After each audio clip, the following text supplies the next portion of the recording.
Well, despite the abundance of rain New South Wales and in particular Sydney experienced at the latter stages of last week and throughout the course of last Saturday night's race meeting here at Club Menangle, we certainly weren't on our Pat Malone as far as that was concerned.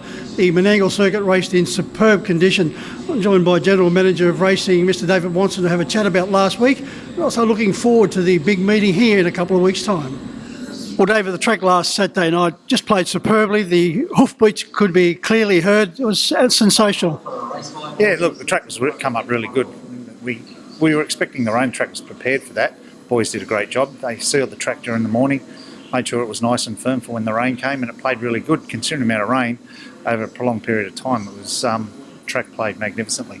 People have asked me about the visibility factor with the heavy rain, but the drivers said they prefer heavy rain because it helps wash away the mud from their goggles. Yeah, actually, once we started the racing, it was, talking to the track guys, it was a preference to keep raining during the night because it does. They were coming off, they were clean, they were wet. Everyone was wet, but the mud wasn't sticking. So when you get that circumstance, we just mentioned, that you prefer it to keep raining during the night, it keeps them clean.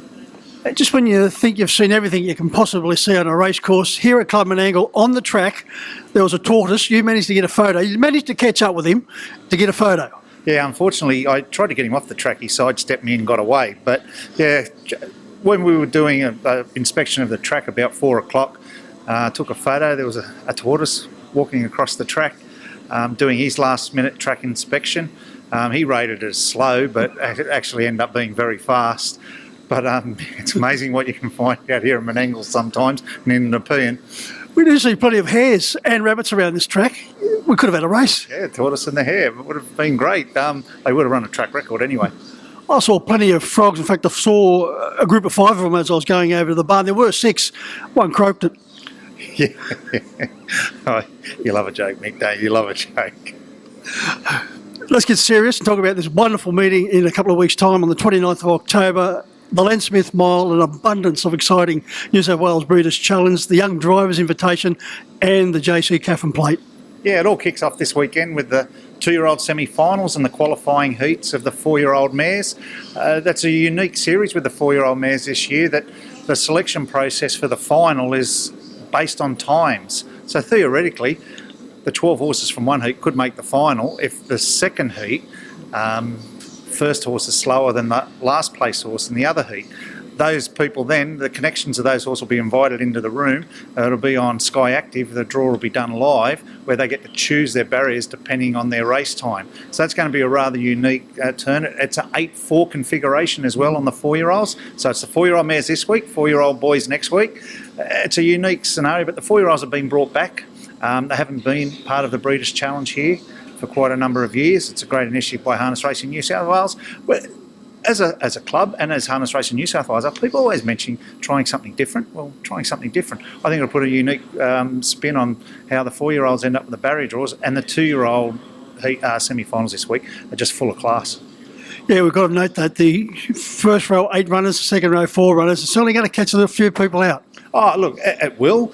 But there'll be plenty of notification. There'll be plenty of notification in the race books, on the tab websites, on the Harness Racing website. So just take note. As I said, it'll make the barrier draw for the finals very interesting. Traditionally, you just go 1 to 10 if they were picking their own positions. But who knows? The fastest one might draw 1. Someone might want 9 instead of barrier 2. It'll be interesting how that pans out. But fantastic racing this week, which includes the Kevin Robinson Memorial, which gets you a golden ticket into the Inter Dominion in Victoria this year. And what a great trainer, driver, and a wonderful man, Kevin Robinson. Yeah, look, last year his family were involved with a horse that actually won the Kosciuszko Arcado. Terry Robinson trained. So all the family were down at Randwick, and they made their way out here in a rather excited mood, I suppose is the way to put it, and they still got out here for the day. They're trying to do that again. The horse is in the Kosciuszko on the Kevin Robinson Memorial free-for-all. So the Robinsons are hoping for another party of substance like they had last year. And when we talk about the Robinson family, that's usually 3 busloads. Yeah, they all show up, and led by Chris. I think he's the team leader. He declares himself the team leader, the Robinson leader. So, and they're great people to have around and create a great mood in the restaurant. And they get down the stables and say hi to everyone, and everyone's really appreciative to see them again. Also, the Young Drivers Invitational, David. 10 runners, so 10 invitees, There's going to be a lot of disappointed young drivers because at the moment we have an abundance of outstanding talent. Yeah, and always is. That'll be interesting, the final makeup. I know it's been approved by Harness Racing New South Wales, and they'll be making that press release very shortly on who those 10 drivers are. But once again, you've just mentioned again, Mick, how the depth of young drivers in this state is just such a dominating factor, and the ones coming through as well. It augurs well for the industry. We've got so many young, talented people coming through, which just goes to show, because those young, talented people go over to America and dominate there.